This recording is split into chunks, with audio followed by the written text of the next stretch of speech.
Buenos días. Estamos aquí para discutir el proyecto Promesa y la Junta de Control Fiscal y el efecto sobre la universidad de esta Junta de Control Fiscal.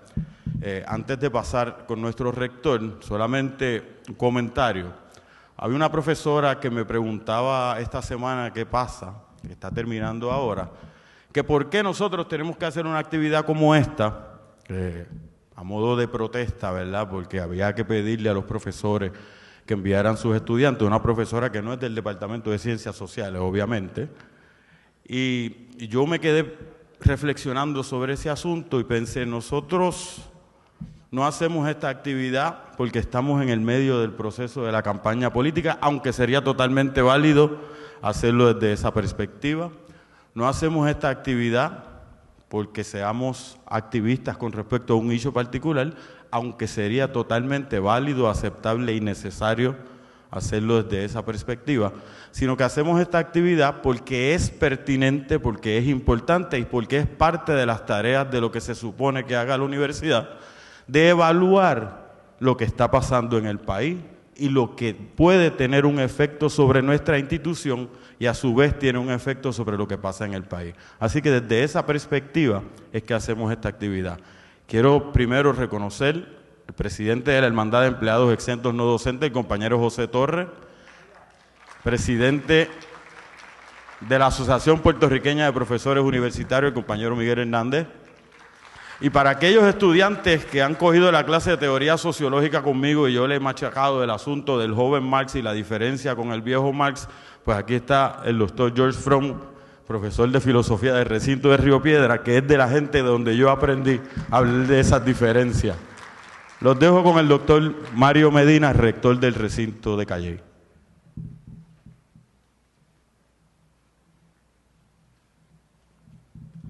Bueno, antes que todo, voy a aprovechar también a reconocer colegas como Lida Horta, de Ciencias Médicas, aquí el compañero Pedro, Ricardo era, ay Dios mío, me pasa lo mismo en las clases, ¿sabes?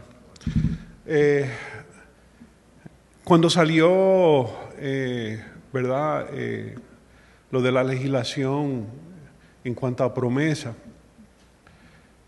y vi y leí, empecé a conocer el impacto que tuvo, en particular con el Distrito de Columbia, y ver que no se había iniciado, por lo menos en la UPR, alguna iniciativa de educar, de analizar, de ver, de asumir postura, aunque los rectores ya no pronunciamos claramente. Pues yo convoqué a una facultad joven valiente, entre ellos la doctora Rosario Rivera y al doctor Caraballo Cueto, facultativo nuestro, y le dije, vamos a sentarnos, vamos a planificar una actividad para educar, para sentar, ¿no?, la pauta, para empezar a tomar y analizar seriamente lo que significa y implica, ¿no?, esta legislación a la Universidad de Puerto Rico. Y ellos han dicho que sí. Y yo deseo darle un aplauso a ellos dos en particular.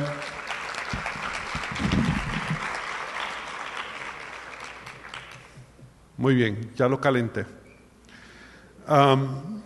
Y nada, de verdad a todos los que nos han visitado y nos visitan en el día de hoy, bienvenidos a la Universidad de Puerto Rico en Calley.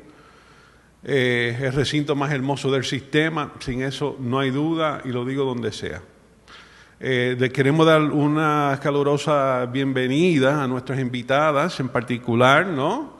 Tenemos a dos invitadas que aceptaron, ¿verdad?, sin titubear, que es bueno, voy a invitar, la que viene de más lejos la voy a presentar primero, ¿no?, que es la licenciada Natasha Bannon, que es boricua, ¿verdad, Natasha? Sí, hello. No me está mirando, sí me está mirando, muy bien. que viene desde Nueva York, desde la diáspora, a presentarnos, ¿no? Y a compartir desde allá. Y entonces la licenciada Trigo, ¿no?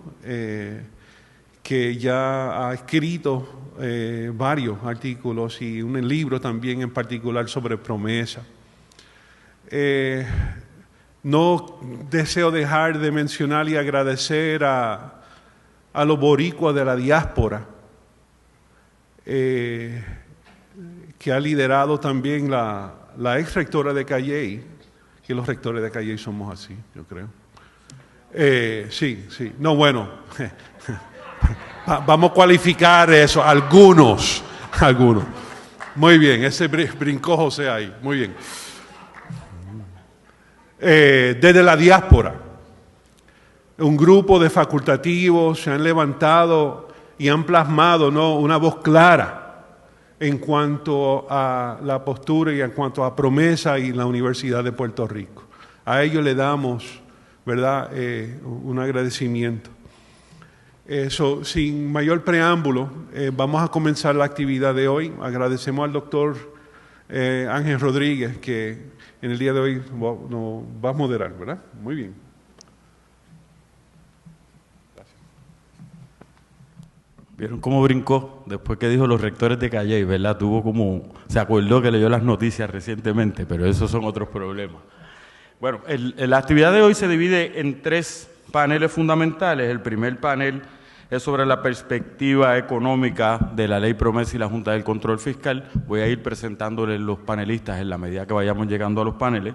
Este primer fiscal tiene al doctor José Caraballo Cueto, que estudió su doctorado en Economía en el New School for Social Research, terminando su doctorado en el 2012, donde se especializó en estudios del desarrollo y ha presentado múltiples conferencias académicas en diferentes países. Esas presentaciones fueron en las Naciones Unidas, con base en la ciudad de Nueva York. Recibe becas de investigación de la Fundación Global de la Democracia y el Desarrollo y es actualmente catedrático auxiliar de Estadísticas y Finanzas en la Universidad de Puerto Rico en Calley y además de ser investigador en el Instituto de Investigaciones Interdisciplinarias. Además tenemos a la compañera, la doctora Rosario Rivera, profesora de Economía, profesora de Economía en el Departamento de Ciencias Sociales, pasada presidenta de la Asociación de Economistas de Puerto Rico, con más de 10 años de experiencia en análisis económico e investigación para la compañía Nexos Económicos. La profesora Rivera además tiene un libro publicado con otra persona más, si no me equivoco, que se llama Puerto Rico 2000 al 2010, más allá del censo. Además, la profesora enseña economía, no solamente economía, los elementos básicos de la economía, sino desarrollo económico de Puerto Rico, que me parece pertinente dentro de este contexto. Así que damos al doctor Caraballo Cueto.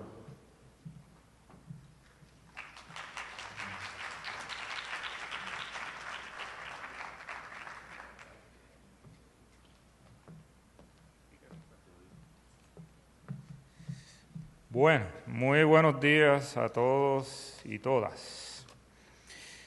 Déjenme buscar aquí mi presentación. Aquí estoy.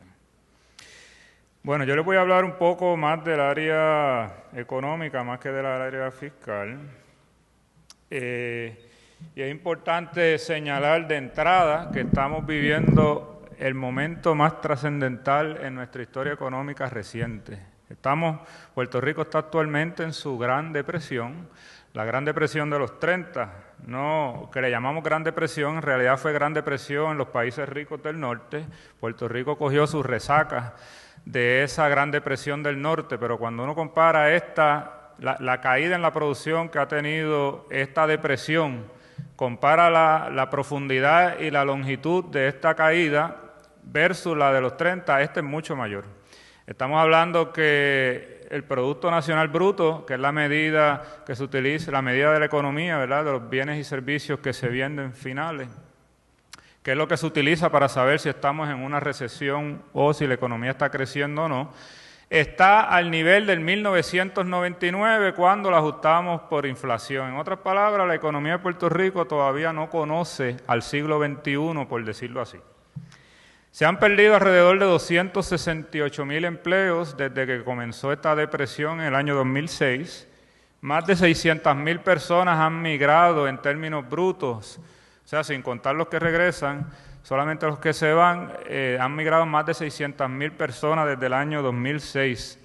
El salario real promedio es el mismo de hace 12 años, o sea, los trabajadores y las trabajadoras no están ganando $1 más que hace 12 años cuando se ajusta por inflación, y siempre hablo de ajustar por inflación porque cada vez que hablamos de cualquier cifra monetaria, cualquier cifra que implique dinero en el tiempo, hay que ajustar por inflación, porque $1 hoy no vale lo mismo que $1 hace 30 o 10 años. La tasa de pobreza venía consistentemente bajando desde el 1950. En 1950 la tasa de pobreza en Puerto Rico era 70%. Llega el año 2006 y se ubica en 44%. Sube entonces en el año 2014 y en el 2015 también a 46%. O sea que la pobreza aumentó durante este periodo recesionario. Es importante señalar que de esas 600,000 personas que emigraron, solamente el 15% son personas que tienen un bachillerato o más. Contrario a lo que nos han vendido, que los que están migrando son los profesionales y los médicos, etcétera. El 45% de esa migración son personas pobres. En otras palabras, esa migración está funcionando como una especie de válvula de escape.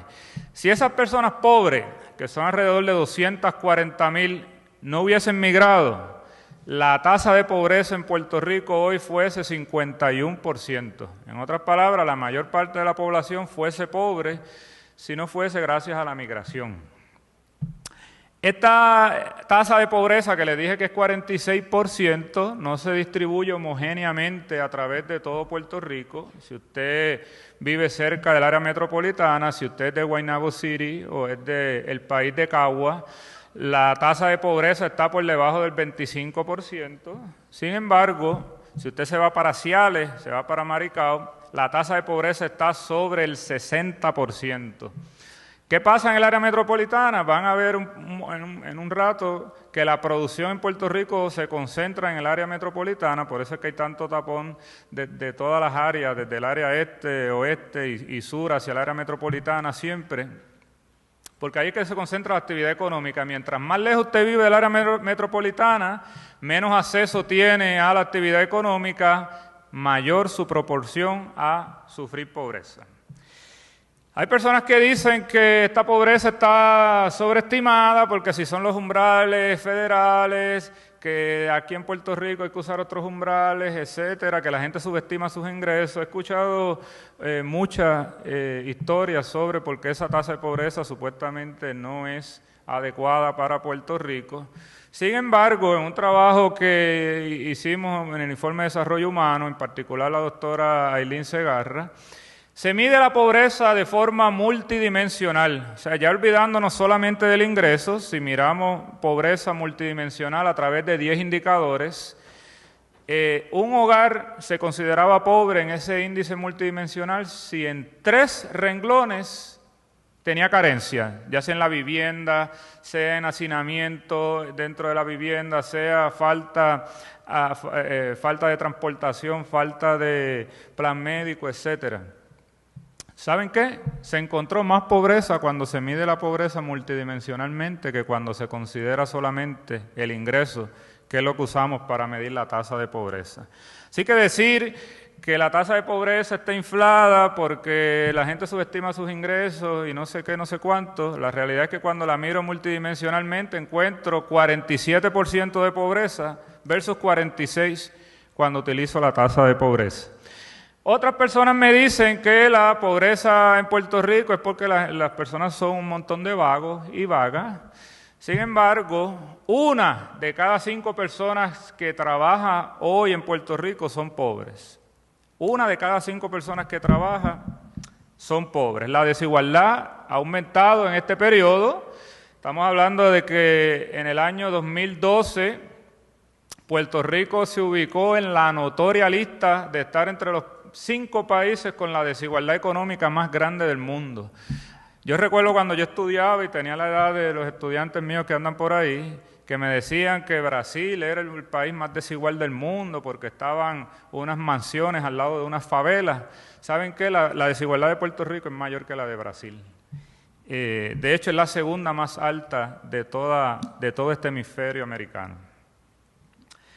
Nos dijo ya la CEPAL en el primer y único estudio que ha hecho sobre la economía de Puerto Rico. La CEPAL es la Comisión Económica para América Latina y el Caribe de las Naciones Unidas. Hizo un estudio publicado en el 2005. Decía en esa época que el principal problema de la economía de Puerto Rico es la creación de empleos. Eso era antes de la depresión. Hoy día se hace más patente que ese es el principal problema de esta economía. Así que, contrario a lo que nos han dicho comúnmente en los medios de que la crisis fiscal y que el gobierno ha causado una crisis económica, es al revés. Hay una crisis económica que ha causado una crisis fiscal. Fiscal tiene que ver con ingresos del gobierno y gastos del gobierno. Eso es lo que significa fiscal. Estamos hablando que la crisis económica, que ya no tiene que ver solamente con gobierno, estamos hablando de productores, de consumidores, de trabajadores también, ha causado este desbarajuste en lo que son las finanzas del gobierno. Por ejemplo, si ustedes miran estos ingresos del Fondo General, están ajustados por inflación, como se debe hacer. Vemos que en el año 2006, miren cómo han caído los recaudos del Fondo General. El Fondo General son los recaudos de Hacienda. A pesar de que se implantó el IBU, ¿verdad?, el impuesto a las ventas y el uso en el año 2006 precisamente, que es cuando empieza esta Gran Depresión, a pesar de que nos están cobrando más en impuestos, la tasa ha subido, miren cómo baja fulminantemente los ingresos del Fondo General. En el año 2011 se creó, ¿verdad?, la ley esta 154, que es el impuesto a las corporaciones foráneas, aprovechando un crédito que se le ha estado dando a nivel federal a las corporaciones foráneas que están radicadas en Puerto Rico. O sea, dinero que paguen al Fondo General de Puerto Rico lo toman como crédito a nivel federal y precisamente ese crédito vence el año que viene. A pesar de eso, estamos hablando que hoy día el 20% del Fondo General viene de esas contribuciones a las foráneas. A pesar de eso, miren cómo el ingreso que entra al Fondo General sube un poco.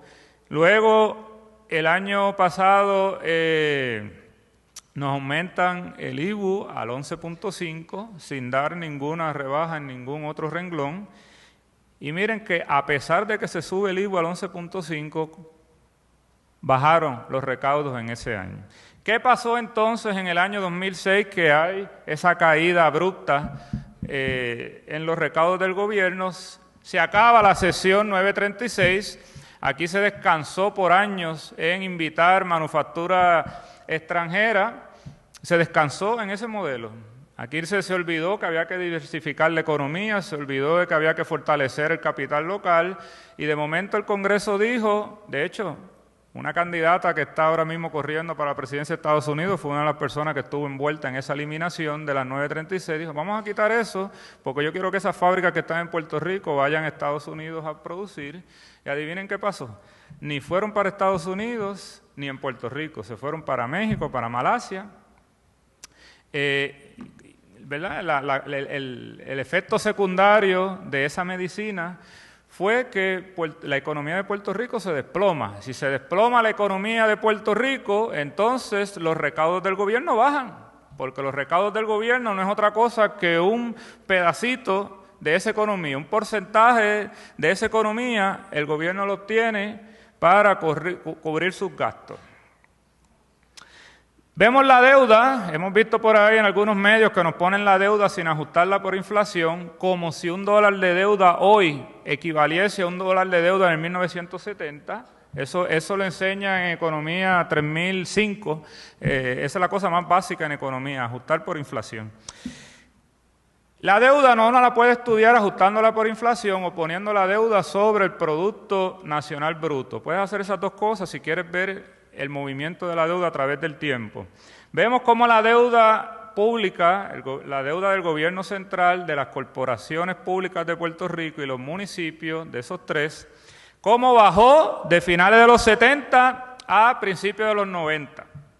Así que las personas que me dicen que el problema del endeudamiento ha sido la corrupción como factor exclusivo, tienen un problema en explicar por qué entonces la deuda baja en ese periodo cuando hubo corrupción. O sea, aquí la corrupción llegó con Cristóbal Colón y Juan Ponce de León. Así que tenemos que buscar qué factores realmente están detrás de un crecimiento abrupto en la deuda que se da a finales de los 90 y miren cómo crece durante toda la década del 2000. Usted puede decir, no, pero eso es un truco estadístico, porque como tú eres profesor de estadística, pues lo pones encima del Producto Nacional Bruto y se ve eso. Bueno, pues la línea negra aquí, ya no pongo la deuda sobre el Producto Nacional Bruto, sino que la ajusto por inflación y veo un fenómeno similar de finales de los 70 a finales de los 80, la deuda pública baja, luego crece un poco durante la década de los 90, y se dispara a finales de la década de los 90 y crece vertiginosamente hasta el sol de hoy. ¿Qué pasó durante ese periodo? Pues ahí ven la caída del empleo en la manufactura, que es la línea azul, como el empleo en la manufactura, que es el empleo mejor pago en Puerto Rico, en promedio, ¿verdad? Sabemos que hay algunas personas en otros sectores que ganan muy bien, pero si uno compara los salarios promedios por sectores, la manufactura es el sector que mejor se pagaba en Puerto Rico, y todavía. Vemos cómo ha caído a raíz de esta eliminación de la sección 936, y ese dato, ese hallazgo estadístico, yo lo corroboré usando estadística avanzada, lo que llamamos, usando regresiones multivariables. Hay personas que dicen, no, el problema no es la corrupción, el problema no es que el modelo económico de Puerto Rico se haya resquebrajado, sino el problema es que el gobierno es muy grande, y como el gobierno es muy grande, pues por eso es que se crea el endeudamiento. Pues miren, esa línea que está allá arriba es la proporción del empleo gubernamental sobre la población de 16 años o más, que es lo que llamamos en economía la población económicamente activa. Cuando Puerto Rico no tenía problemas de deuda a finales de los 70, la proporción del empleo que había en el gobierno es mayor a la que hay hoy día. O sea que ¿cómo es posible que cuando había mayor proporción de empleo en el gobierno no había problema de deuda? O cuando estaba creciendo inclusive el empleo en el gobierno no había problema de deuda, y ahora que ha estado bajando, si ustedes miran esa línea cómo ha bajado en los últimos años el empleo en el gobierno, se han reducido en alrededor entre 70,000 y 80,000 puestos menos en el gobierno desde el año 2008. ¿Cómo es posible entonces que la deuda siga creciendo? De hecho, hago un paréntesis porque una de las notas que hicimos en el Centro de Información Censal fue comparar el empleo gubernamental en Puerto Rico como proporción de la población económicamente activa versus Estados Unidos. En Estados Unidos era un 12%, un 11% en Estados Unidos, y en Puerto Rico era un 11.3%. Estamos hablando de una diferencia de puntos porcentuales. Así que ese gigantismo gubernamental pues también tiene problemas en explicarse. ¿Cuáles han sido las recetas que comúnmente nos han vendido? Pues las recetas neoliberales, que el libre comercio, lo que hay que hacer es bajar el salario mínimo, porque el salario mínimo es federal, y como es federal está causando desempleo. Sin embargo, cuando yo miro en el 1969, la tasa de desempleo fue la más baja en Puerto Rico, que de paso fue 10%, que es una tasa que en otros países se hubiese considerado altísima. En Francia está en 7 hoy, y están a punto de pelear las elecciones el oficialismo por una tasa de 7%. Aquí nunca ha bajado del 10%. Ese 1969, en ese año, no había salario mínimo federal. El salario mínimo que había era estatal, y esa proporción que había entre el salario mínimo en el 1969 y el salario promedio era más alta que la que hay hoy día. En otras palabras, si yo cojo ese salario mínimo del 1969 y lo actualizo al año 2015, me da que el salario mínimo debiera ser $13.45. Así que partir de la premisa de que el salario federal es muy alto para Puerto Rico porque es federal, es suponer que el salario mínimo federal es óptimo para Estados Unidos, cuando no es la realidad. $7.25 para Estados Unidos es un salario mínimo muy bajo. Por eso se está hablando de $15 ahora mismo de salario mínimo en Estados Unidos. En un artículo que me acaban de aceptar en en el Journal of Industrial Relations, yo calculo usando unos métodos un poco más avanzados y encuentro que el salario mínimo en el año 2015 en Puerto Rico debería ser $8.65. Así que despachar así de forma rápida, como hace el informe Kruger, que el salario mínimo en Puerto Rico es alto porque sí, porque no debemos de implantar medidas federales en Puerto Rico, es un poco simplista en mi opinión. Hay personas que dicen aquí lo que hace falta es una reforma laboral. Si hay una reforma laboral, otra receta neoliberal, el empleo aumenta. Sin embargo, en el año 90 se hizo una reforma laboral y estamos aquí en una gran depresión. O sea que en cada depresión que haya hay que hacer una reforma laboral para tratar de estimular el empleo. Ya en España han hecho dos reformas laborales ahora, en este periodo, en los últimos 10 años. Y la tasa de desempleo en España no ha bajado, sigue sobre el 20%. Otra de las estrategias que han dicho, bueno, vamos aquí a abrir de par en par ¿verdad? Un poco comprar la idea del libre comercio. Por ejemplo, China, en mi opinión, es un mal ejemplo, no es un ejemplo a seguir. La economía ha crecido al 9%, 9% desde el 1980, la economía que más crece a nivel mundial. Y en el año 2005 todavía tenía 700 millones de personas bajo la brecha de los $3 al día de pobreza. O sea que estamos hablando que todavía tenía la inmensa mayoría de su población. China tiene alrededor de 1.3 billones de personas en pobreza. Después de tantos años de la economía crecer vertiginosamente y de ensuciar todo lo que es el ambiente en China. La República Dominicana es otro país que ha abrazado el libre comercio. ¿Y dónde está la República Dominicana después de haber crecido vertiginosamente después de 20 años? Pues el salario promedio en esos mismos 20 años que la economía se ha triplicado en República Dominicana, el salario promedio no ha aumentado en esos 20 años.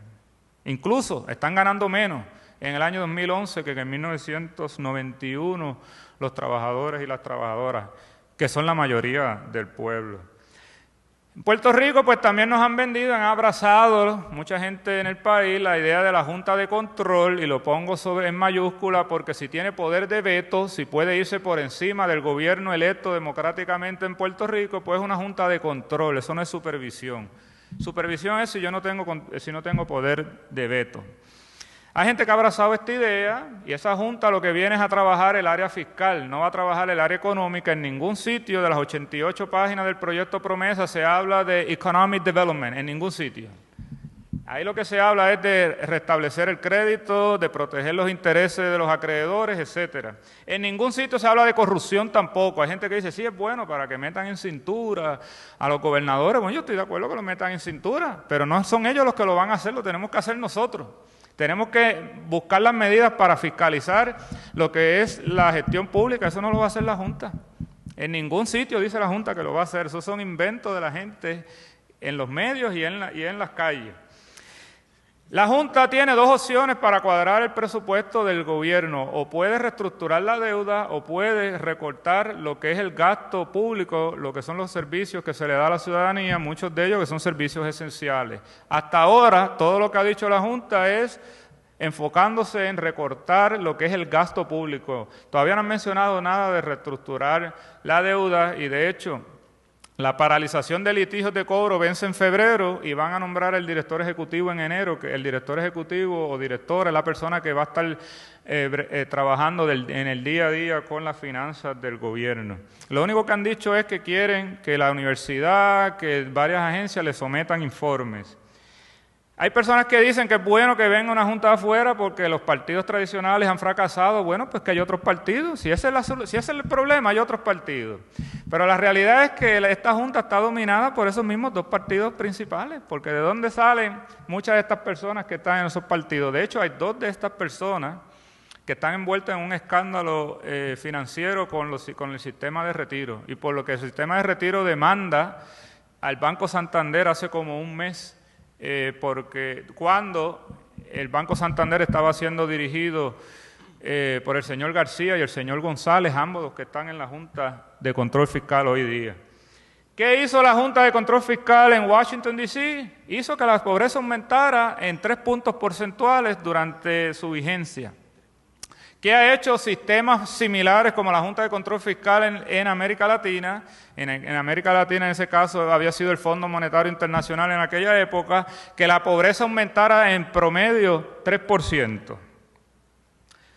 Contrario a la idea popular de que van a trabajar con la corrupción y van a meter en cintura y van a sanear las finanzas públicas, lo que vemos es que la ley dice que estas personas pueden recibir donativos. O sea, pueden recibir donativos, tienen inmunidad y pueden aprobar permisos de construcción. En mi opinión, esa mezcla, eso es una bomba mortal, porque eso es lo que hemos visto en el pasado, los que tenemos buena memoria, de que mucha de la corrupción en Puerto Rico se daba a través de eso. Yo te doy un donativo, apruébame el permiso, y en aquel caso por lo menos se podía enjuiciar a las personas, porque eso era ilegal, recibir donativos si usted es un funcionario público. Pero esta gente no, esta gente está literalmente por encima de la ley porque tienen inmunidad.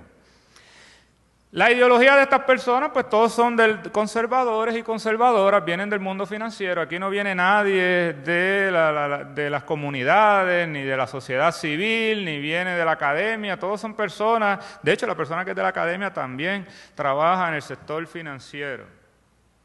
Hay personas que dicen, bueno, eso que tú dices es verdad, pero esta Junta viene a reducir el gigantismo gubernamental, y yo estoy de acuerdo con eso porque el gobierno es muy grande. Pues fíjate, qué interesante, porque cuando se despiden 100 personas en el gobierno, se despiden 55 personas en el sector privado. ¿De dónde saco esos números? De la matriz de insumo-producto que me mide las relaciones entre sectores económicos. Suponga usted, por ejemplo, que mañana cierran esta universidad y dicen vamos a vender esta universidad para recolectar dinero en el gobierno. O que sencillamente la cierren y no la venden. Y mañana esto está cerrado, clausurado. Se lo dejamos a los ratones y a las cucarachas. Adivine qué le va a pasar a todos estos negocios que están allá al frente de la universidad, todos esos negocios que están allá al frente, los hospedajes, la gente las personas que trabajan dando servicios aquí, la librería que está aquí mismo, a Fefe Copias que está allá al frente. Adivine qué le va a pasar a todas esas personas, todos esos negocios cierran. Pues ese es el efecto, lo que llamamos en economía el efecto multiplicador. Así que no hay tal cosa como despedir empleados públicos y que el sector privado no se afecte. Hay acreedores locales que se han afilado los colmillos con esta ley. Yo no sé por qué, porque en mi opinión con el Estado de Derecho anterior podían salir mejor beneficiados, porque en ningún sitio esta ley dice que los acreedores locales van a tener prioridad. ¿Qué hacemos? ¿Cuánto tiempo me queda, Ángel? 1 minuto. 1 minuto. Qué bueno, porque tenía mucho que hablar.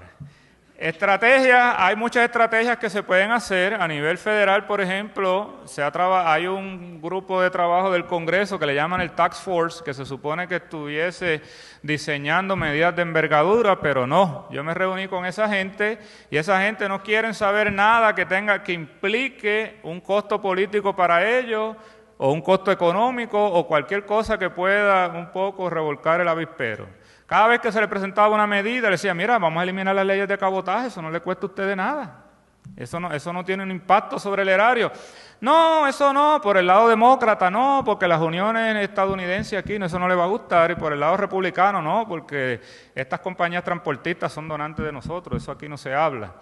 Le hablábamos, vamos a dejar que Puerto Rico entre en un programa que tiene las Islas Marianas y tiene Guam, donde se exime a turistas internacionales de la visa de turistas. Y dije, mira, vamos a incluir a Puerto Rico en eso, para poder traer turistas de Asia, de América Latina, porque el 90% o más de los turistas en Puerto Rico vienen de Estados Unidos. Bueno, eso no le cuesta nada al erario estadounidense. Bueno, pero es que eso me puede traer problemas con las aduanas, eso es trabajo. No, eso no se puede hacer. Y esa gente lo que están, si no se le pone presión desde la diáspora, que son la gente que son constituyentes, ¿no? Porque eso es lo que nos decían también, incluso los mismos cabilderos, ustedes no son constituyentes, ustedes no votan. Entonces aquí esta gente realmente no tiene mucho interés en el Congreso, en actuar medidas que nos saquen de la crisis económica. Así que teniendo mucho que hacer, lo único que yo vi que este grupo de trabajo del Congreso se va a enfocar es hacer recomendaciones al gobierno local, lo que el gobierno local tiene que hacer. Me decían, no, hay que consolidar el municipio, hay que hacer... Yo digo, sí, pero eso nosotros lo trabajamos en Puerto Rico. Yo estoy hablando de lo que ustedes pueden hacer acá a nivel federal.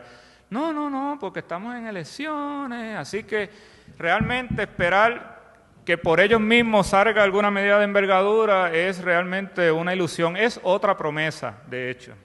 Estrategias locales que se pueden hacer, aquí hay que apostar al empresario, a la empresaria local. Mientras sigamos comprando en megatiendas extranjeras, el dinero deja de circular en Puerto Rico y va a impactar a otras jurisdicciones, donde quiera que se lleven ese dinero.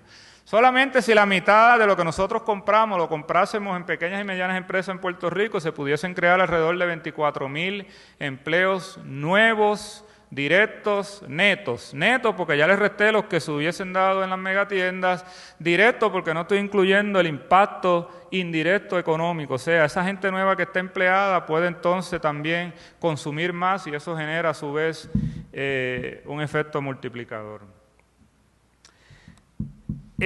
Voy un poco rápido ahora para resumir. Hay que crear legislación como hicieron en el caso con Medalla, por ejemplo, que se le dio una protección temporera en lo que crecía y empezaba a exportar y luego se le quitó esa protección porque tenemos que mover a las empresas locales a exportar. Solamente el 5% de las corporaciones locales exportan. Las demás están a nivel local, en un pueblo, en una región de Puerto Rico o como mucho en los 78 pueblos. Y en esto también pueden ayudar mucho los municipios. Hay que crear más cooperativas en Puerto Rico, por ejemplo, fábricas que han estado cerrando. Aquí en Calley cerró una y desde la universidad se le proveyó asesoría para que continuaran operando. Eso es un modelo que hay que hacer. No podemos dejar cada vez que se vaya a cerrar aquí una fábrica, pues los trabajadores y las trabajadoras digan, bueno, pues nos votaron. Bueno, pues si tú llevas 20 años trabajando ahí, tú sabes cómo correr eso. Lo que hace falta es que tengas un poco de asesoría, ¿no? En ese sentido, también hay que, estos empresarios y empresarias locales tienen que crear más grupos de compra, más asociaciones, como lo tiene Cofarma, que tiene más de 400 farmacias en Puerto Rico, porque es una forma de que puedan competir con estas grandes cadenas y puedan crecer. Hay que exportar más. Hay gente que me dice que los costos laborales en Puerto Rico son muy altos. Bueno, pero en Holanda, en Bélgica, los costos laborales son mucho más altos que en Puerto Rico. El salario promedio de esos países es el triple del salario promedio de Puerto Rico y exportan proporcionalmente más que en Puerto Rico. De hecho, tenemos 5 millones de compatriotas en Estados Unidos que le encanta el pan sobao, le encanta el quesito, los pasteles. ¿Por qué tienen que depender de que un familiar se lo envíe por correo? Cuando hay aquí compañías que producen eso, ¿por qué no lo exportamos? Hay que nuevamente atraer más turistas de otras partes del mundo. Hay que redistribuir la producción en Puerto Rico. Mientras más oscuro es el color, más concentrada está la producción. Como ven, el área metropolitana produce, 4 municipios en Puerto Rico producen la mitad de lo que se produce en todo Puerto Rico. Después de eso solamente vemos algunos focos de producción en Mayagüez, en Ponce, en Aguadilla, pero fuera de eso los demás pueblos tienen poca o casi ninguna actividad económica. Eso tenemos que esparcirlo, ¿no? Para que reducir los tapones y para que reducir esta pobreza que hay en las áreas rurales. Una de las formas que se puede hacer es sacar un poco de agencias del gobierno del área metropolitana, porque mientras ¿cuál es la necesidad de tener tantas agencias administrativas en el área metropolitana cuando hoy día existe el internet, puedes hacer videoconferencias, existe el fax, existe un montón de mecanismos, ¿no? En una época, en los años 50, sí era importante tenerlas todas juntas. El gobierno tiene que aumentar el porcentaje de compras que hace a pequeñas y medianas empresas del 50 al 70% por lo menos, porque es dinero que se queda circulando en la economía de Puerto Rico. Igualmente tenemos que movernos a reciclar más y esto se puede hacer desde las comunidades. Por ejemplo, en Caguas, el recogido de basura en los residenciales públicos lo hacen las mismas comunidades que viven en esos residenciales, en muchos residenciales, no en todos. Eso se puede hacer en los demás residenciales públicos también, así tú estimulas el empleo. Hay que bajar la desigualdad porque es un fin moral, bajar la desigualdad en una democracia, pero también es un fin económico, ¿no? Porque una sociedad que puede tener un consumo más estable, un ahorro más estable y puede también proveer mejores oportunidades, reducir el crimen. Tenemos que presionar porque se audite la deuda en Puerto Rico, ya esos trabajos están corriendo y tenemos que seguir presionando para que eso se siga dando y para que se reestructure la deuda. O sea, si queremos hablar de verdad de atacar la corrupción y de sanear, uno de los mecanismos es auditar la deuda pública.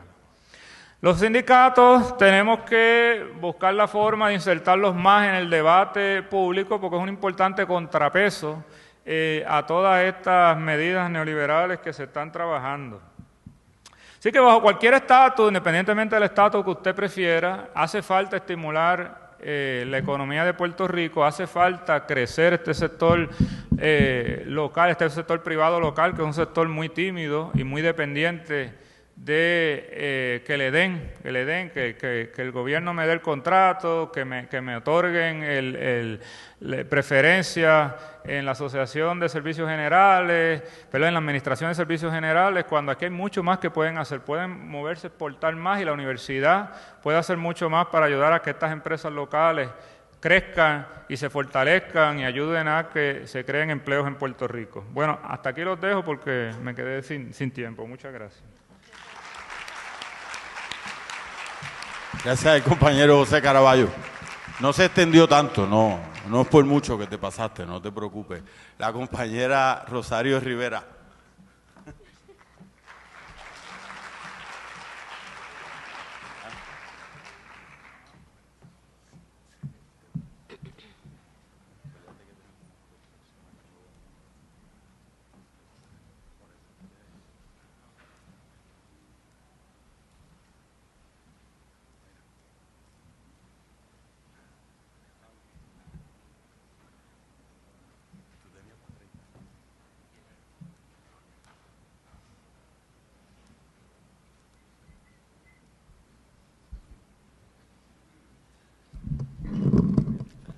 Buenos días, jóvenes, y buenos días a todos los que han decidido estar esta mañana aquí con nosotros en el día de hoy. Bueno, rapidito. Le agradezco al doctor Caraballo que haya sido el primero en intervenir debido a que él pues ha plasmado claramente cuál es la coyuntura económica en la que nos encontramos. A mí me toca la difícil tarea de resumir el porqué de esa coyuntura, de delimitar los linderos de la trayectoria que nos ha llevado tanto a enfrentar una crisis económica que ya se nos hace permanente, como de la misma manera una crisis fiscal que también parece ser permanente. He titulado la presentación desde Operación Manos a la Obra hasta Promesa, la crisis fiscal desde una perspectiva histórica, así que yo me puedo dar el lujo, contrario al doctor Caraballo, de presentar la deuda en términos corrientes para propósitos del relato histórico.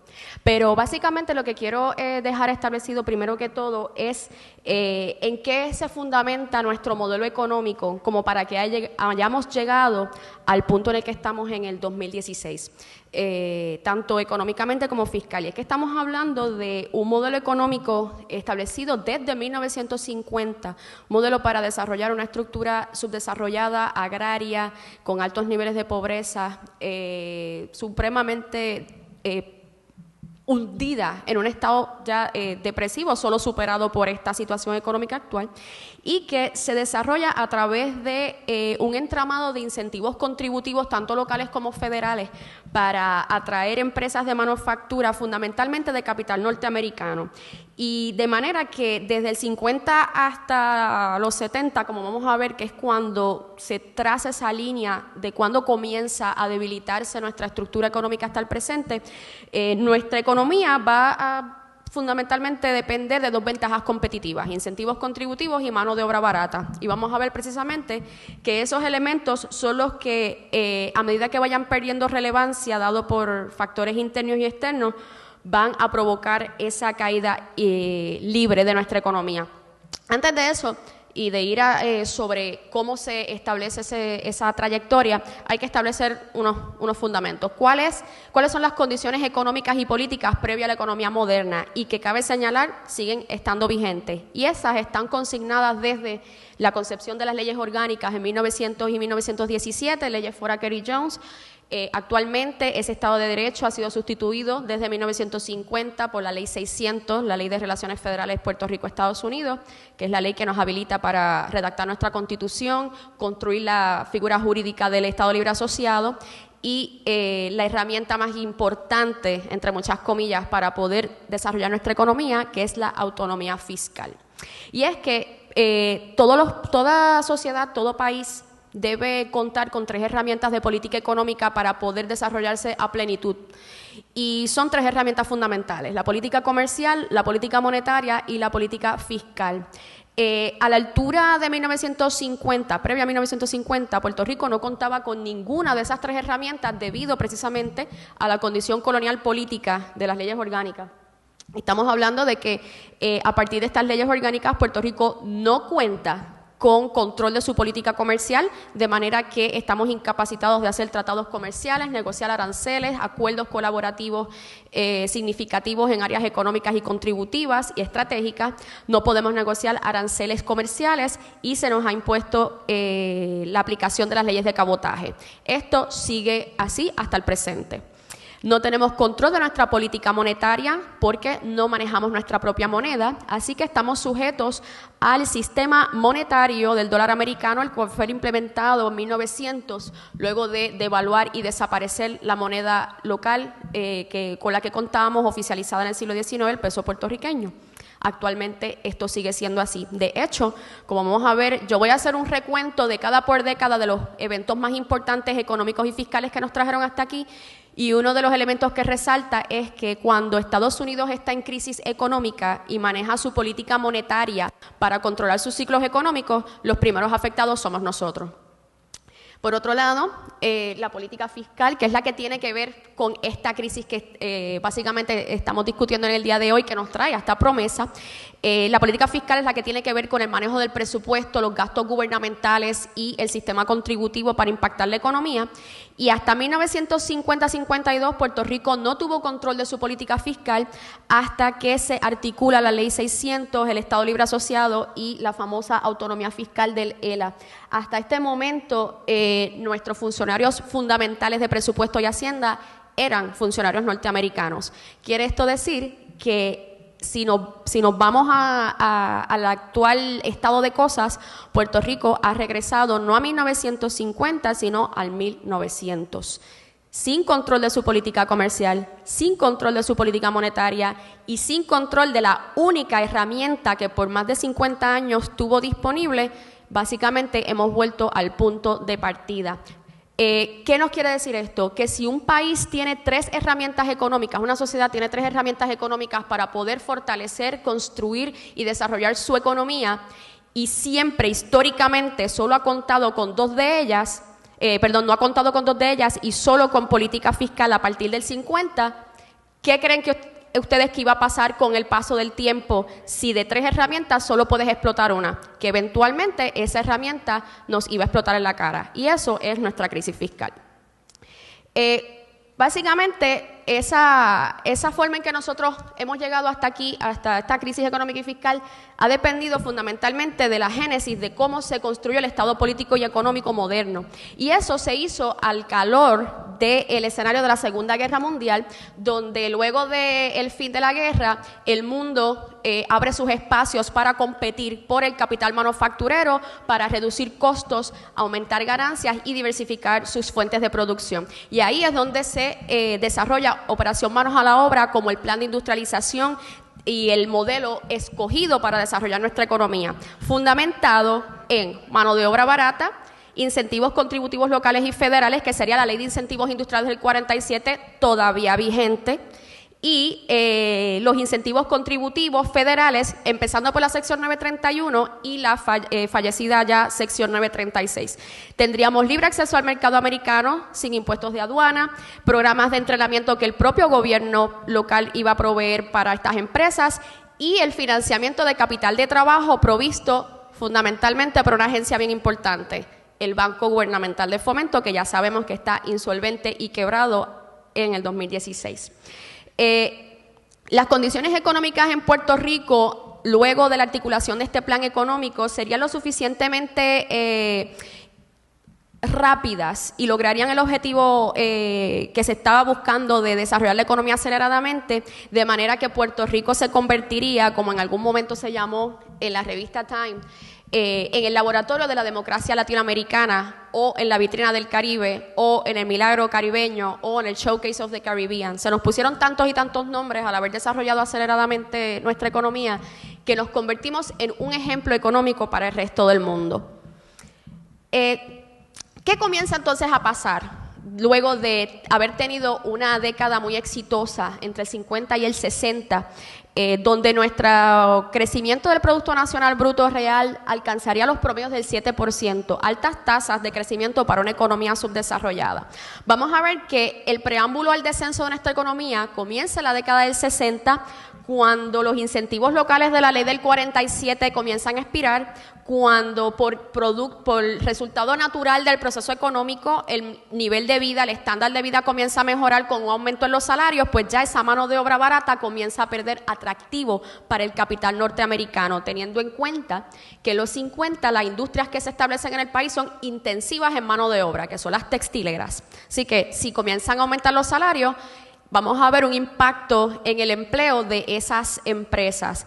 Ese incremento del salario reduce esa ventaja competitiva a la luz del hecho de nuevo, como no dominamos la política comercial, Estados Unidos comienza a firmar una serie de acuerdos a la altura de la posguerra, como lo fue el Acuerdo General de Tarifas y Comercio, y nos abre un flanco de competencia en otros países por el capital manufacturero. Entonces, por un lado, nos proveen los incentivos de la sección 931, para lo cual era bien importante mantener el estatus de territorio, y por otro lado nos abre el flanco de la competencia.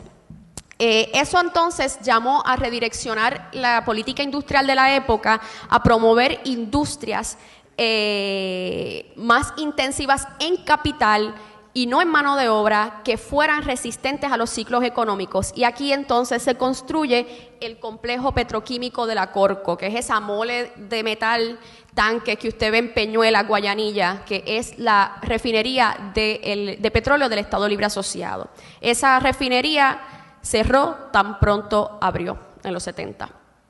Esto comenzó a generar unas presiones en el empleo y en el desempleo que provocan lo que ya se ha convertido en nuestra economía como un patrón permanente, la migración masiva como válvula de escape. Vamos a ver una migración de casi 300,000 puertorriqueños entre el 50 y el 67, y como este redireccionamiento de la estrategia, la pérdida de los incentivos, la pérdida de la ventaja competitiva comienza a generar presión en el empleo, el sector público comienza a asumir esos empleos que está perdiendo la economía.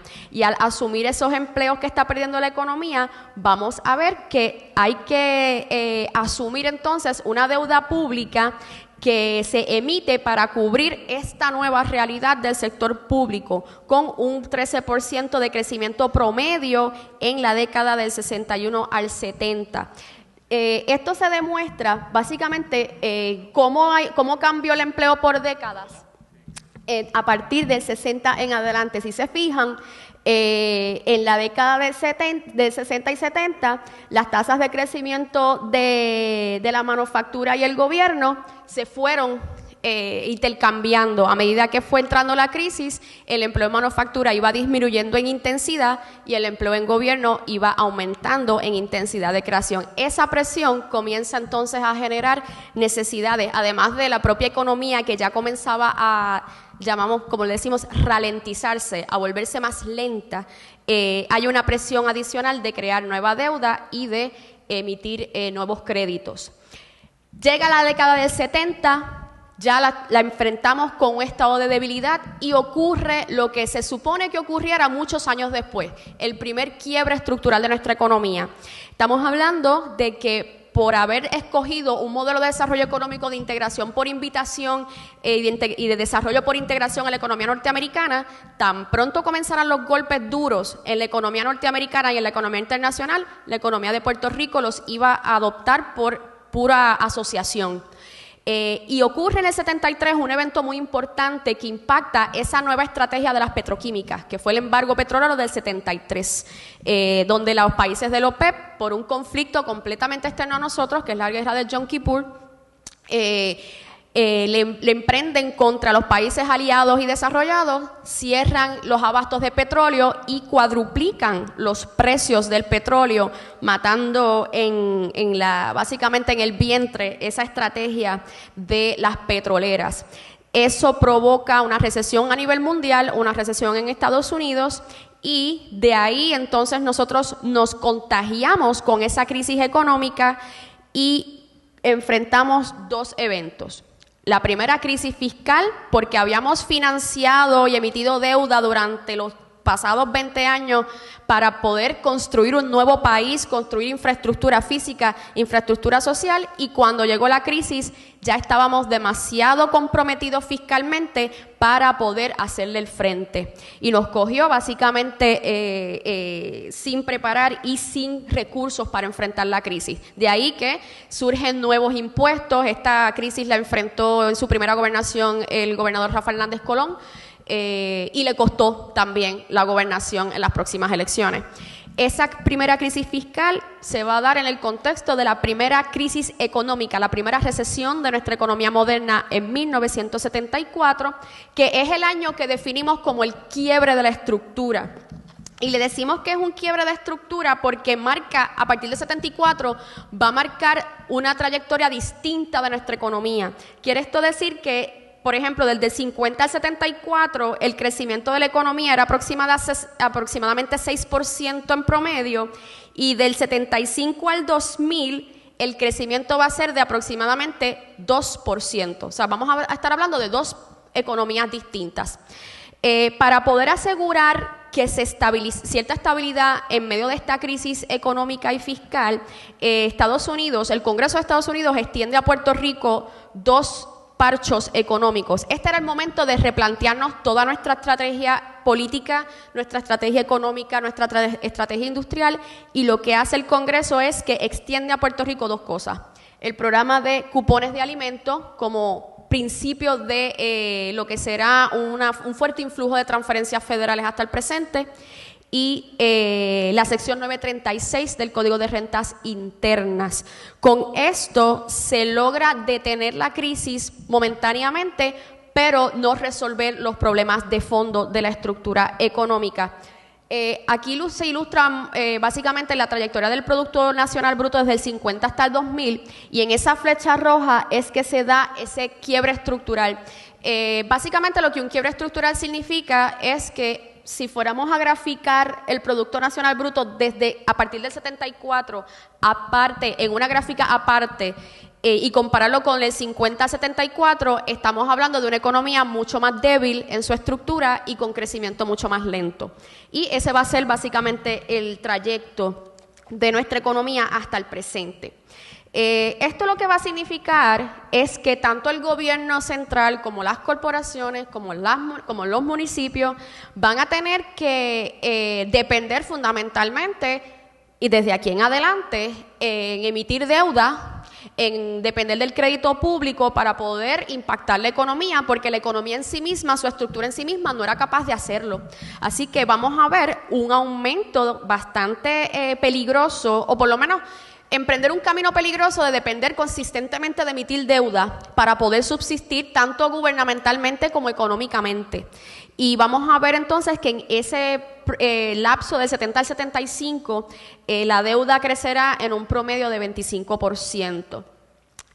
Lo peligroso de este tipo de tendencia es que mientras, la deuda no es mala en sí misma. La deuda tiene dos usos o dos propósitos: deuda para consumo o deuda para inversión. La deuda previa al 70 era deuda de inversión. Tú construiste un Puerto Rico moderno, urbano, infraestructura eléctrica, de acueductos, de comunicaciones, vivienda, desarrollo económico, desarrollo social. Esa es la deuda buena, la deuda que se paga en el futuro. Pero si tú vas a incurrir en deuda para consumo, o sea, para financiar operaciones del gobierno, para financiar nómina, para sostener el día a día del gobierno, esa es deuda que no se va a pagar. O deuda para refinanciar deuda, para refinanciar deuda, para refinanciar deuda. Que el problema que hemos tenido desde el 2014 para acá, que hemos llegado al estado del impago, es que mucha de la deuda que se ha ido venciendo es deuda de los 70 y de los 80, que la seguimos echando para adelante, y pues el que venga, la generación que venga, que la pague. Y eso pues ya nos está dando en la cara. Como les decía, el problema de la deuda no es la deuda en sí misma, sino para qué. Y vemos que durante este proceso adquirimos una actitud un poco peligrosa sobre de la dependencia de la deuda, cuando ves que mientras la deuda aumentaba dramáticamente, la inversión de capital fijo, que es esa infraestructura, esa maquinaria, ese cambio tecnológico, descendía y se reducía básicamente a la misma proporción, 25%. O sea que la economía no estaba respondiendo a los altos niveles de deuda. Básicamente eso va a generar, esa recesión va a generar un fenómeno de inflación, de una alza en los precios, en el nivel general de precios, tanto en Estados Unidos como en Puerto Rico. Eso va a encarecer el gasto de funcionamiento del gobierno, va a encarecer nuestro costo de vida, por lo tanto vamos a tener menos ingresos disponibles y eso va a redundar en menos ingresos reales. Y si usted no tiene ingresos o salarios reales suficientes, el erario, Hacienda, no puede cobrar suficientes impuestos. Así que se vuelve una espiral peligrosa de menos dinero en la economía, menos dinero en el erario, menos dinero en el erario, menos dinero para invertir en la economía y usted pues siga reproduciendo esa centrífuga. Y eso es lo que básicamente va aumentando a medida que pasa el tiempo y hace necesario entonces que el gobierno tenga que depender de deuda a corto plazo, pedir prestado en un plazo de 6 meses a un año. Y eso pues es ciertamente peligroso porque ese vencimiento implica que ya yo tengo que en el próximo semestre o año saldar esa deuda. Y si no tengo los ingresos, pues vamos a tener un problema de impago. Aquí se manifiesta una situación fundamental y es que ya aquí en los 70 nos damos cuenta de que sin poderes políticos, sin ese control de las políticas económicas que les mencionaba ahorita, no tenemos forma de negociar precios de petróleo que en aquella época eran fundamentales, ya que habíamos construido ya 4 termoeléctricas a la altura del 70. No tenemos básicamente ningún tipo de capacidad propia para inyectarle dinamismo a la economía, ni al sistema fiscal, ni al sistema económico. Y eso ha perdurado hasta el presente. Las únicas herramientas entonces que tendremos serán la sección 936, que eventualmente muere en los 90, la deuda pública, de la que ya perdimos básicamente el acceso, el gasto público que ha visto serios recortes, así que ¿qué nos queda? Hasta cierto punto la sobrevivencia que le permite al gobierno, las transferencias federales de Washington a gobierno, las transferencias federales para consumo y la economía subterránea. Esto es un elemento visual para que vean más o menos cómo fue esa trayectoria de la deuda pública desde el 70 hasta el 79, la vamos a ir viendo por décadas a partir de este momento, para que tengan una idea de cómo ha sido esa trayectoria histórica de la deuda, mientras que las tasas de crecimiento de la economía han ido bajando hasta tasas negativas en el presente. La década del 80 no fue muy distinta porque como secuela del 70, de la crisis del 70, caímos en una segunda recesión en los 80, precisamente porque la economía norteamericana no se había recuperado, así que por efecto de contagio nosotros nos pegamos también a esa crisis económica, con el agravante de que para controlar la inflación en aquel momento en Estados Unidos se elevó dramáticamente la tasa de interés. Y las tasas de interés para crédito y préstamos públicos y privados, en un momento en que Puerto Rico la necesitaba, encareció aún más nuestro acceso al crédito y el costo del financiamiento de la actividad económica. Así que cada vez nos hacíamos más dependientes de la política fiscal, de la política monetaria y de cualquiera que fueran los efectos económicos en Estados Unidos. Vimos la luz, un poquito de luz, a partir del 84, cuando la nueva administración en aquel momento emprendió una serie de políticas fiscales expansionarias, una expansión de la deuda pública, precisamente para tratar de incrementar la inversión en capital y fomentar el desarrollo económico. De manera que, como pueden ver, la tasa promedio de crecimiento del Producto Nacional en esa década fue de apenas 2%. Desde este momento y hasta el final de la década, la deuda continuaría creciendo consistentemente, pero mucho más, en una dimensión mucho más amplia que el crecimiento económico. Y ese es el problema con la deuda en términos prácticos, ¿no? Si la deuda crece aceleradamente y la economía no, pues tenemos un serio problema de para qué estamos usando la deuda y si somos capaces de cumplir con esas obligaciones. La deuda entre los 80 y la década del 90, como pueden ver por la pendiente, aun cuando continuaba creciendo, pues era más estable, pero sí ya se sostenía esa tendencia al crecimiento. ¿Qué nos esperaba la década de los 90? Una tercera recesión. Como pueden ver, tuvimos recesiones por década, 70, 80, 90, 2000, 4 recesiones por década. En este caso fue la recesión del 91 por causa de la guerra del Golfo Pérsico, en el caso de Estados Unidos, y en el caso nuestro nos impactó el paso del huracán Hugo en el 89. Pero los efectos de esta recesión habrían sido un poco moderados por varias razones, tanto internas como externas, y es que luego de un huracán, los influjos de fondos federales de FEMA, de las pólizas de seguro y del esfuerzo de reconstruir la infraestructura reactivan la industria de la construcción y eso pues generó entonces un poco de crecimiento económico durante esa época que vendría acompañado de unas situaciones muy positivas en la economía norteamericana. Estamos hablando de los 90 como la década del gran cambio tecnológico del Internet, que eso es un cambio tecnológico a nivel mundial, fue positivo para todas las economías desarrolladas. Fue una década donde Estados Unidos vio superávits presupuestarios, así que nos beneficiamos un poco de esa bonanza por asociación también. Todo esto se detendría básicamente a la altura del 2001, después de los eventos del 9/11 en Estados Unidos. Lo más importante de esta década es señalar que en 1995 ocurre entonces ese aviso de tormenta respecto a nuestra economía. En 1995, el Congreso de Estados Unidos decide entonces legislar el fin de la sección 936, que se había convertido en nuestra única herramienta económica para desarrollar nuestra estructura. Y esa esa muerte vendría acompañada de un periodo de desfase. ¿Quiere esto decir que el fin comenzaría en 1996 y Puerto Rico tendría 10 años de transición para ir agotando, las manufactureras ir agotando todos los incentivos que quedaban y 10 años para que tanto a nivel local como federal se articulara una transición económica a una nueva visión de política industrial, a una nueva visión de política económica, pero eso no sucedió. De manera que en ese escenario lo que ocurre es que la administración del momento emprende una serie de proyectos de infraestructura, proyectos grandes de infraestructura, entre los cuales se encuentran el tren urbano, el superacueducto, el distrito de convenciones, la reforma de salud y otros elementos de infraestructura que requirieron una alta emisión de deuda que lleva casi al punto del agotamiento y que añade un nuevo mecanismo fuera de los límites legales de la Constitución, que es la famosa deuda extraconstitucional, deuda que no pasa por el sedazo de la legislatura. Con todo y el impacto del Internet, de los superávits federales, del alto gasto en infraestructura, de la alta deuda que se emitió para impactar la economía no creció mucho más de 2.7%, que básicamente en términos de significancia estadística es casi haber crecido exactamente lo mismo que en los 80. Así que vemos que hay un problema estructural de fondo, definitivamente.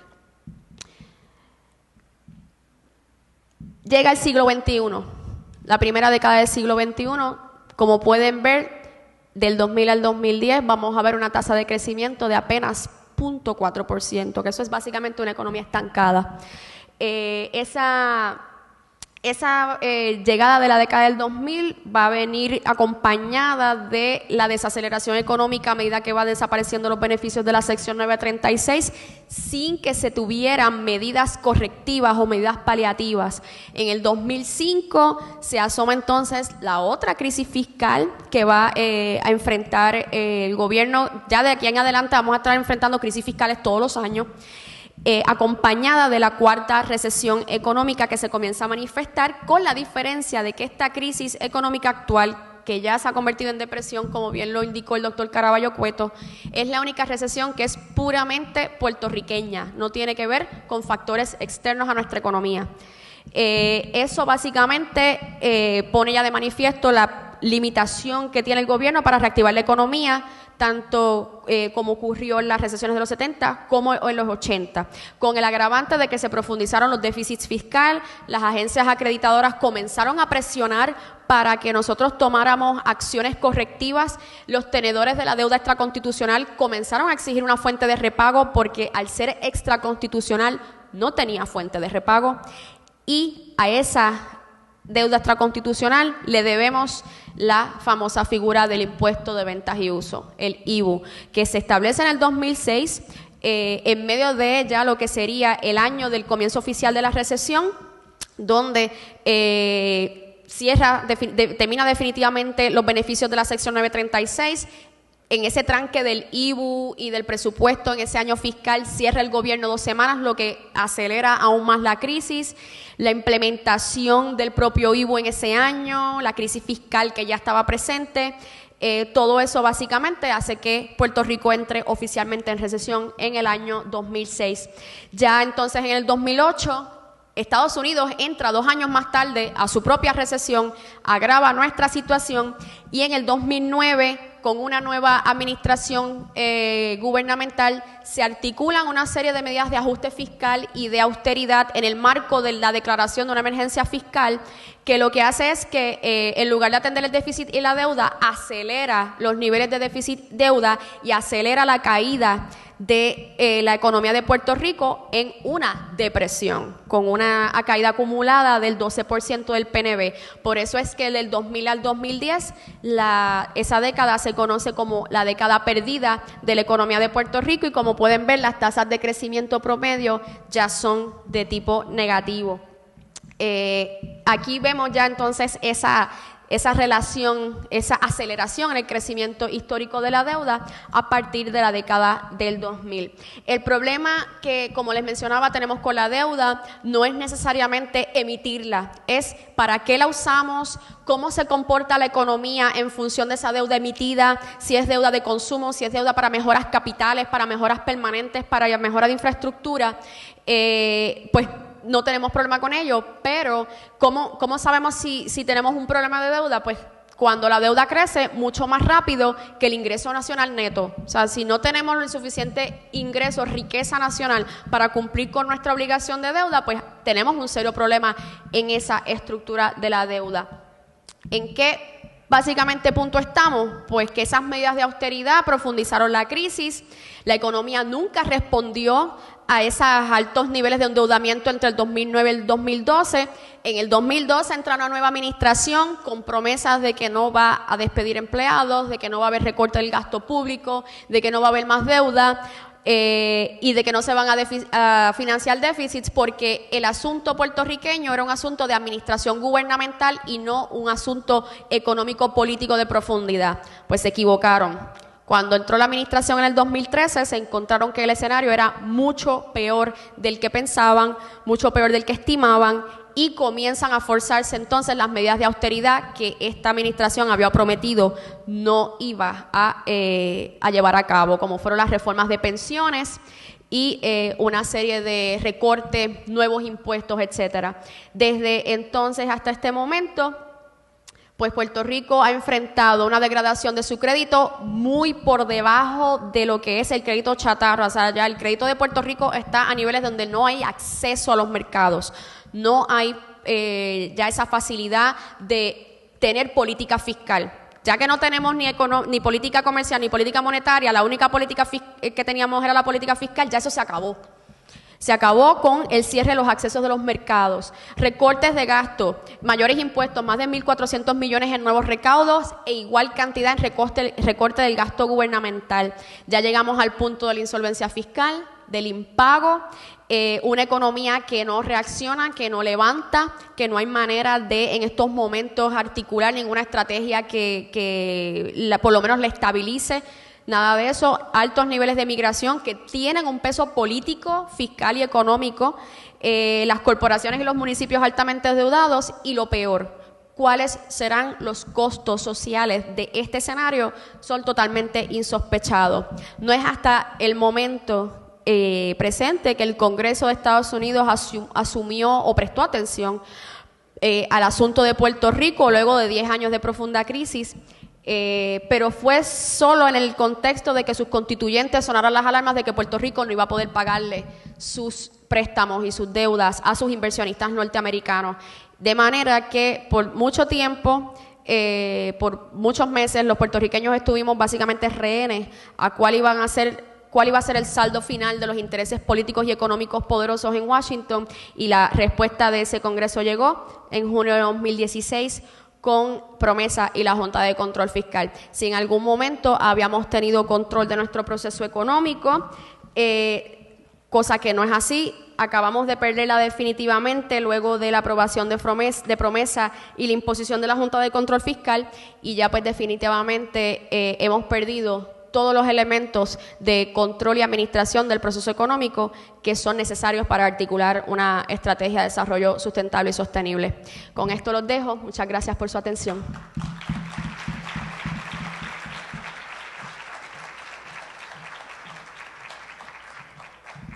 Gracias a la doctora Rosario Rivera. Vamos a pasar al segundo panel. Le vamos a pedir de favor que cualquier pregunta que tengan la anoten para que no se les olvide y podamos continuar con todos los panelistas, y de manera al final podemos tener una discusión, todos suben.